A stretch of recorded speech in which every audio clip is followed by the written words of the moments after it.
Hi, my name is Aaron. I was stationed in, Hunter Army Airfield, Georgia. I did my tour in OEF in Afghanistan. I served in the U.S. Army. I was a medic for the 1st Ranger Battalion. My job as a medic overseas, basically I was in an outstation. I was the main provider. If not, I had a peer with me. We would be pretty much taking care of the health and wellness of our whole camp. It was a lot of responsibility, I felt, but I felt like I was properly trained and well equipped to go there. But I was not emotionally prepared for what I was getting into. I wasn't thinking of exactly all the scenarios that could happen, especially if it's like your friend or someone you knew. One of our team leaders actually, he got wounded, he got shot. He was just laying on the ground, so nobody knew exactly what was the cause. But luckily I was right behind him, so I ended up having to run through machine gun fire and to pick him up and drag him behind cover. That particular night, I believe it did stick with me for until this day. You know, being really naive, a young ranger, getting this training, you think that, you know, you could save everyone.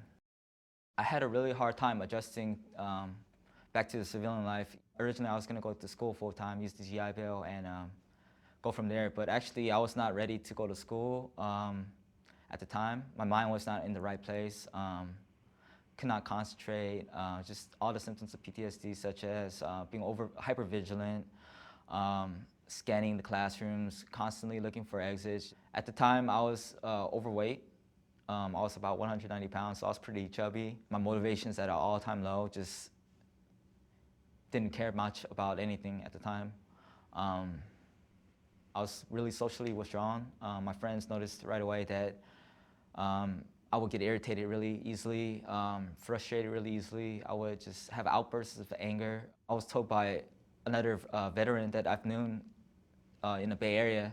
He told me about his experiences in San Francisco VA. So eventually I took his advice, went to that hospital. I went through cognitive behavioral therapy. It was a once-a-week meeting with my social worker that was there to help me. Basically, it was just changing the way I thought of certain things by just training my mind, basically. I wanted to kind of take a break, get a new scenery, so I went up to Concord Vet Center. They were really kind. Anything pretty much I needed help with, they were there to help me. I had an individual counseling. My counselor did offer me group therapy, but I felt like at the time I was not ready for it. One of the guys that were working there was, he was prior a Marine, and he actually went there to seek help, and he told me his personal story of how he got better. He met a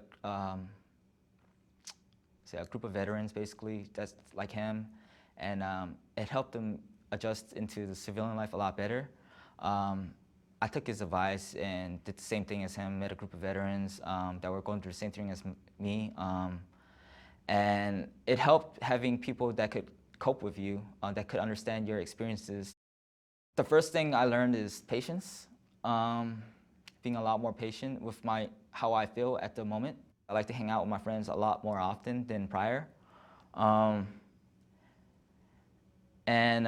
like to attend to a lot more social outings. I feel like I'm a lot more outgoing, just like how I was prior to me coming home. Having an open mind, just accepting a lot more, just not being closed-minded that this is the end-all be-all.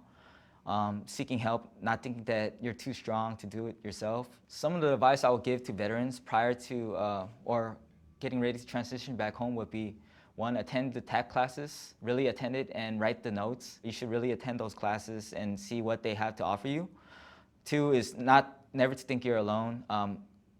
There's always different resources. There's always people willing to hear you out, to help you out. Three would be never to give up. Just like anything you guys did in the past, just don't give up. Just keep going at it. Eventually, everything will get better.